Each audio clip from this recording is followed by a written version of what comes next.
কাজ শেষ হয়ে যাওয়ার পরও প্রায় 2 থেকে 3খানা ট্রেন আমি মিস করে প্ল্যাটফর্মে বসেছিলাম। কেন বলো তো? আর এই ট্রেনগুলো আমি শুধুই জাস্ট মিস করেছি, কোনো কারণ নেই মিস করার, শুধুই আমি প্ল্যাটফর্মে বসেছিলাম। তাও আবার একটা ট্রেন না, প্রায় 2 থেকে 3খানা ট্রেন আমি মিস করেছি। তো কেন করেছি সেই গল্পই আজকে তোমাদের সাথে শেয়ার করব। তো দিনটা ছিল এপ্রিলের 27 তারিখ, সেদিন ছিল আমার রাইস সেরিমনির একটা বুকিং সোনারপুরে। তো সেই মতো আমি বেরিয়ে পড়েছিলাম দুপুর। আর এই ব্যাগটাকে নিয়ে যে আমি কি ঝামেলায় পড়েছি, একটু সুবিধা হবে বলেই আমি ব্যাগটা নিয়েছিলাম, বাট প্রচণ্ড অসুবিধা হয়ে গেছে। জিনিসপত্রগুলো আমার ভালোভাবেই ধরে গেছিলো, কিন্তু এই ব্যাগটাকে ক্যারি করা যে কি কষ্টকর, কি বলবো আর তোমাদেরকে।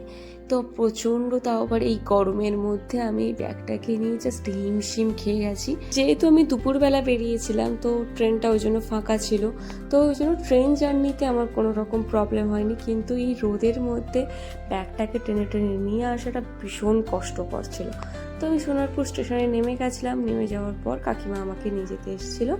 তো এই চলে এসেছি আমি আমার লোকেশানে, আর কাকিমা দেখো আমাকে নিয়ে যাচ্ছে। মানে আমি রাস্তাটা একটু গুলিয়ে ফেলেছিলাম, যে কারণে কাকিমা একটু আগে থেকে এসে নিয়ে যাচ্ছিলো। আর এখানে একটা পুচকে দুষ্টুর গল্প তোমাদেরকে বলি।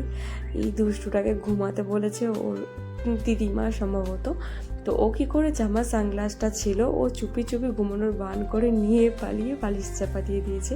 এই দিদি মেকআপটা করবে, তো চলো দিদির মেকআপটা কেমন কি হয় সেটাই আজকে তোমার সাথে শেয়ার করব। তো মেকআপটা বেসটা কমপ্লিট হয়ে যাওয়ার পর, আমি মেকআপটা শুধু কমপ্লিট হওয়ার পর একটা ছোট্ট করে ক্লিপ নিয়েছিলাম। তো এরপর ফাইনাল লুক নিয়ে তোমার সাথে শেয়ার করবো, আর তোমরা জানিও অবশ্যই কেমন লাগছে।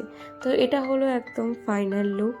দিদি যেমনটা চেয়েছিল, খুব বেশি হেভি কিছু না, একদম সিম্পল করে প্লেট করে শাড়ি পরতে চেয়েছিল। আর খুব একটা বেশি হেভিভাবে হেয়ারটাও চায়নি, একদম নর্মালভাবেই চেয়েছিল।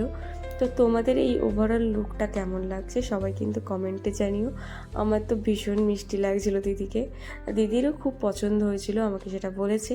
তো তোমাদের কেমন লাগলো অবশ্যই কিন্তু কমেন্টে জানিও। তো কাজ শেষ হয়ে যাওয়ার পর আমি যখন বেরোই, রাস্তায় আমার কার সাথে দেখা হয়েছে তোমরা জানো? চলো তোমাদেরকেও দেখাই আমার সাথে কার দেখা হয়েছে। তো রাস্তায় আমার দেখা হয়ে গেল মহাপ্রভুর সাথে। মহাপ্রভুকে একটু প্রণাম করে আমি আবার স্টেশনের দিকে বেরিয়ে পড়লাম। তো স্টেশনে গিয়ে আমার প্রচণ্ড টায়ার্ড লাগছিল, আর ট্রেনগুলো সেই রকম প্রচুর পরিমাণে ভিড় ছিল। তো এত পরিমাণ ভিড়, ট্রেন আমি উঠতেই পারছিলাম না, আর ওটার কথা ভাবিও নি, কারণ ওই ব্যাগ নিয়ে আমি উঠতে পারতামও না। দেখো তোমরা জাস্ট কী পরিমাণ ভিড় ট্রেনগুলো। তো সেই জন্য আমি বারুইপুর লোকালের জন্যই অপেক্ষা করছিলাম। লেডিস কামরাগুলোতেও প্রচুর ভিড়, তো সে কারণে আমি আর উঠিও নি। আমি বারুইপুর লোকালের জন্যই অপেক্ষা করছিলাম। অ্যাটলিস্ট আমি বারুইপুর স্টেশনে এসে পৌঁছালাম। তো আজকের ব্লগটা ছিল এই অবধি। তোমাদের